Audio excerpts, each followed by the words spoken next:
karena waktu nih Pak, mungkin Ya, satu topik lagi ya, ya. tentang bagaimana cara membuat bisnis plan sebenarnya. Oke, bisnis plan ya. Jadi gini, secara prinsip dulu, di dalam memulai aktivitas bisnis, kan kita harusnya punya plan. Mm-mm. Awal mulanya tuh bisnis plan, marketing plan, kan begitu dong. Iya. Ya. Nah, kenapa orang waktu masuk dunia trading itu nggak ada bisnis plan? Hmm. Ya udah, pokoknya saya depo udah. Padahal, waktu mau buka bakery, mau buka laundry, waduh, apalagi kalau franchise tuh kan, proyeksi arus kas, kemudian BEP itu berapa lama. Nah, di situ pun harus mengandung kira-kira resiko-resiko. Oke, jadi kembali lagi, poinnya mungkin supaya lebih cepat saya memberikan gambarannya. Poinnya begini, Pak. Bisnis plan yang baik mengutamakan keamanan dana. Kalau kita bicara trading forex gold, keamanan dana berkaitan dengan kapasitas kita sebagai seorang pemula. Dengan demikian, poin pentingnya adalah bukan leverage. Kan selalu orang bertanya, coach, leverage yang bagus tuh untuk trading berapa sih untuk pemula? Nggak ada hubungannya. Buat apa leverage-nya kecil tapi entry-nya lot-nya besar juga? Kita tetapkan saja standar. Contoh nih, misalkan eh, kalau HSB ada account mini ya, boleh entry 0,1 atau 1 lot. Hah? Minimal 0,1 bisa. Kita entry dulu 0,1. Jangan langsung 1 lot. Ini bisnis plan. Sekarang logikanya begini. Kita bisa entry dan sukses 1 lot kalau kita bisa sukses di lot-lot yang lebih kecil loh. Betul nggak? Iya. Vira bisa menjual 1 ton jika 100 kilo sukses jual, 200 kilo sukses jual, 300 kilo sukses jual. Nah, kenapa tidak dimulai dari lot yang paling kecil yang disediakan oleh broker? Itu dulu, Hmm. pelan-pelan, pelan-pelan.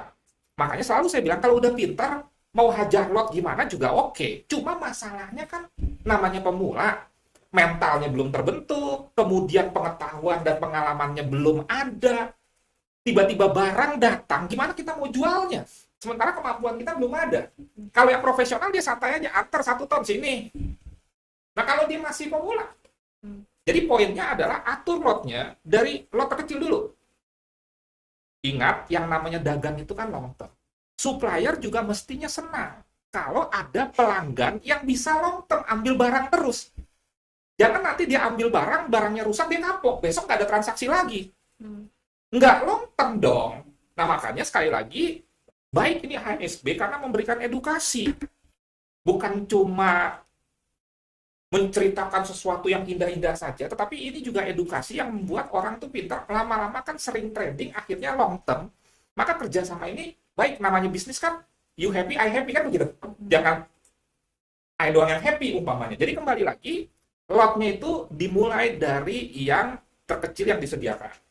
Nanti secara periodik, misalkan 3 bulan sukses dengan lot tertentu, naikin. Prinsipnya sama dengan dagang deh. Waktu kita 100 kilo ambil, sukses. Apa bulan kedua langsung 1 ton?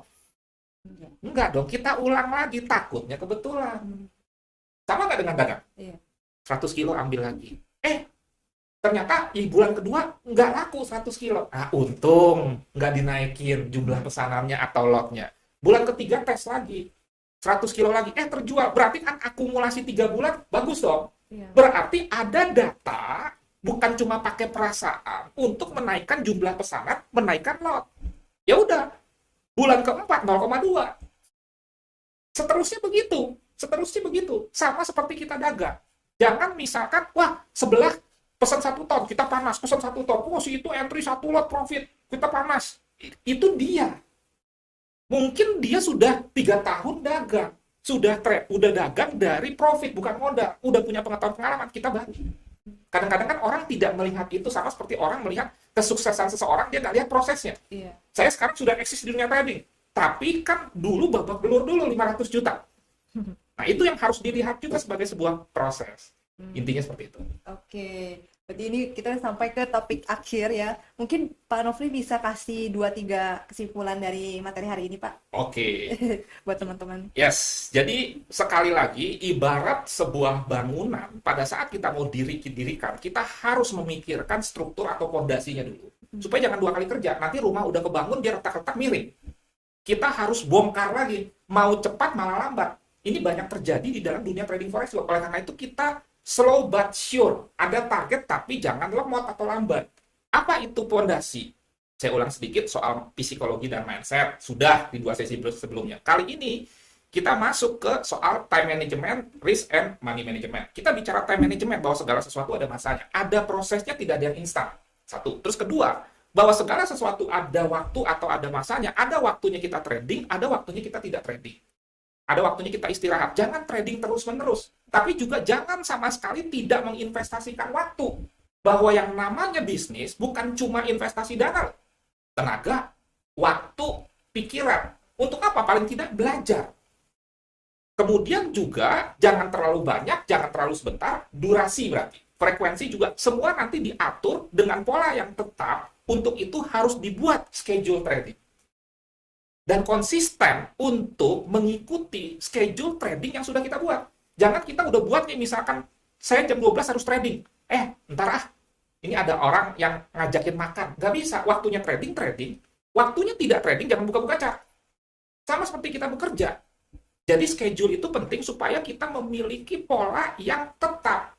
Dan terakhir, soal risk and money management. Bahwa di dunia ini tidak ada yang pasti. Tetapi jangan sampai tidak pasti kita jadi takut. Itu juga nggak benar. Kita antisipasi resikonya dengan proteksi, dengan asuransi. Asuransinya apa? Money management. Apa itu money management? Tantangan pertama, jangan sampai kita margin call alias bangkrut.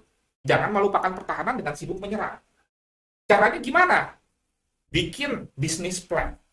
Itu tadi, misalkan sadari diri kita kapasitasnya pemula masih minim pengetahuan pengalaman. Sadari bahwa hukum investasi itu ada high gain, high risk. Kemudian juga bahwa duit kita nih kita peroleh dengan kerja keras. Waktunya cukup lama. Jangan gara-gara nggak punya pengetahuan pengalaman, akibat money management yang jelek, habis dengan cepat. Kemudian juga atur volume transaksi lot. Tingkatkan perlahan-perlahan jika sudah menunjukkan hasil. Jangan pakai perasaan. Sebab sesuatu bisa ditingkatkan jika sebelumnya ada data sukses. Prinsipnya gitu. Bagaimana kita bisa sukses dengan entry 1 lot, 10 lot, kalau 0 sama 1, 0,2, 0,5 saja tidak sukses. Itu kira-kira kesimpulan terakhir. Oke. Sepertinya kita emang harus sampai sini dulu ya Pak materinya, karena sudah waktunya juga. Tapi sebelum kita tutup acaranya, kami ingin mengucapkan terima kasih kepada teman-teman yang sudah menonton acara kami ini. Dan ya, terima kasih juga Pak Nofri atas waktunya sore hari ini. Terima kasih juga sama-sama. Iya, sehat selalu. Amin. Dan terima kasih juga teman-teman semuanya. Sampai jumpa.